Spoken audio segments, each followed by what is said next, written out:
اللہ نے ایک کوا بھیجا جو زمین کریدنے لگا تاکہ اسے دکھائے کہ اپنے بھائی کی لاش کو کیسے چھپائے۔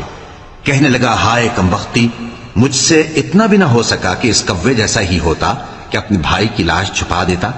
پھر وہ پشیمان ہو گیا۔ اس قتل کی وجہ سے ہم نے بنی اسرائیل کے ذمے یہ بات لکھ دی کہ جو شخص کسی کو ناحق قتل کرے گا، یعنی بغیر اس کے کہ جان کا بدلہ لیا جائے یا ملک میں خرابی کرنے کی سزا دی جائے، تو اس نے گویا تمام انسانوں کو قتل کیا، اور جو ایک انسان کی جان بچا لے تو گویا اس نے سارے انسانوں کو زندگی دے دی۔ اور ان لوگوں کے پاس ہمارے پیغمبر روشن دلیلیں لا چکے، پھر اس کے بعد بھی ان میں بہت سے لوگ ملک میں زیادتیاں کرنے والے ہیں۔ جو لوگ اللہ اور اس کے رسول سے لڑائی کریں اور ملک میں فساد کرنے کو دوڑتے پھریں، ان کی یہی سزا ہے کہ بری طرح قتل کر دیے جائیں یا سولی چڑھا دیے جائیں، یا ان کے ایک ایک طرف کے ہاتھ اور ایک ایک طرف کے پاؤں کاٹ دیے جائیں۔